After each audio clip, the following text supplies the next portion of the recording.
बारामती में जो प्लेन हादसा हुआ, अजीत पवार की जिस हादसे में मौत हुई, उस मौत के कारणों का पता लगाने के लिए, इस हादसे के कारणों का पता लगाने के लिए फोरेंसिक टीमें, स्थानीय प्रशासन और तमाम उच्च अधिकारी अब इस जांच में जुट चुके हैं कि आखिरकार एविएशन विभाग के भी कई अधिकारी हैं कि ये विमान दुर्घटना इतने खुले आसमान में और कोई ज्यादा एयर ट्रैफिक कंट्रोल का दबाव न होने के चलते भी कैसे घटित हो गई। दरअसल तमाम वो तस्वीरें दिखाऊंगा आपको जिसमें फोरेंसिक एक्सपर्ट की टीमें पहुंची हैं घटना स्थल के ऊपर और घटना स्थल पर पहुंचकर तमाम वो साक्ष्य जुटाए गए हैं जांच के लिए,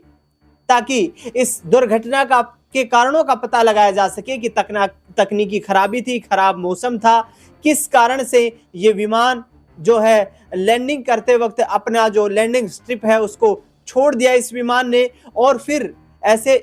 गड्ढे में जाकर के गिरा, ऐसी खाई में जाकर के गिरा जो करीब 200 फुट गहरी बताई जा रही है। हालांकि जो चश्मदीद थे उन्होंने बताया कि जैसे ही विमान आसमान में लड़खड़ाया और विमान के लड़खड़ाने के चंद सेकंड्स में ही वो विमान धराशायी हो गया। नतीजतन विमान में आग लग गई और सवार तमाम 6 लोगों की, जिसमें पायलट को पायलट भी मौजूद थे, उनका निधन हो गया। ये अत्यंत दुखदायी खबर। इसके साथ साथ आपको बता दें कि बारामती में ही अजीत दादा पवार का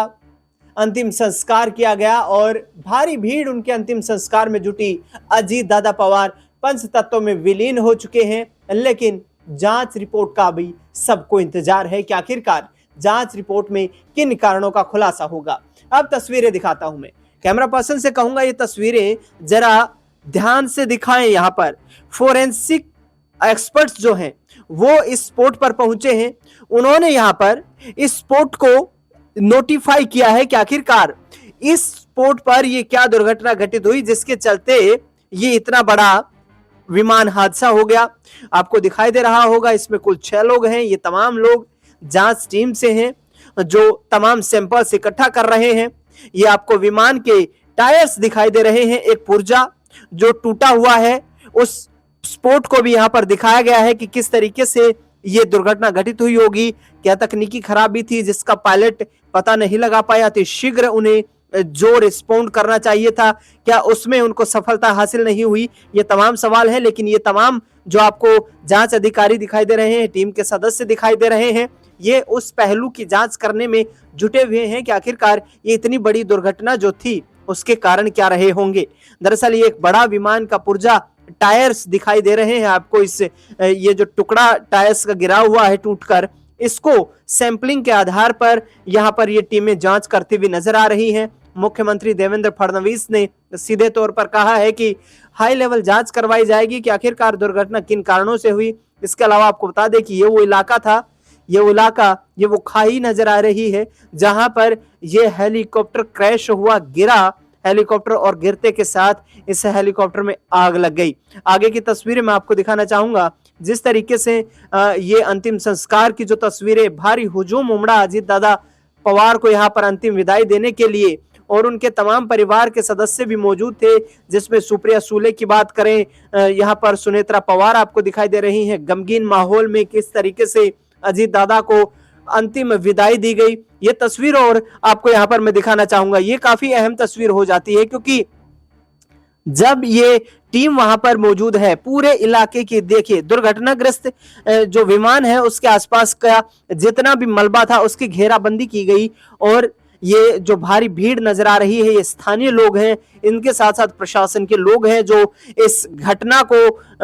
बारीकी से समझने का प्रयास करते हुए नजर आए कि आखिरकार इतना सुरक्षित विमान होने के बावजूद भी क्या कारण रहा, क्या बड़ी चूक हुई जिसके चलते इतना बड़ा विमान हादसा ये हो गया जिसको टाला नहीं जा सका और जिसमें तमाम सवार जो 6 लोग थे उनकी मौत हो गई है। जैसे ही ये विमान जमींदोज हुआ, इस विमान में तुरंत आग लग जाती है और जो स्थानीय लोग थे, चश्मदीद जो थे, अपने घरों से दौड़े, उन्होंने बाल्टी में पानी भरा और आग बुझाने का प्रयास करने के लिए दौड़े, लेकिन आग इतनी भयंकर थी, इतनी तेजी के साथ आग की लपटें उठ रही थी कि वो इस पर नियंत्रण पाने में नाकामयाब रहे चंद मिनटों के अंदर ही ये विमान जो था ये एक विमान से और राख के ढेर में बदल गया। और जिस तरीके से तमाम 6 लोगों ने इस विमान दुर्घटना में अपनी जान गंवाई है वो अत्यंत दुखदायक है। एफएसएल की टीमें, इसके साथ साथ आपको बता दें कि प्रशासन के अधिकारी, सरकारी अधिकारी, तमाम लोग इस घटना स्थल का लगातार मुआयना कर रहे हैं। इस घटना स्थल पर लगातार तमाम जो सस्पेक्टेड एलिमेंट्स दिखाई दे रहे हैं उनको अपने कब्जे में लेने का प्रयास किया जा रहा है कि जांच में हर उस पहलू को नजर में रखकर जांच की जाए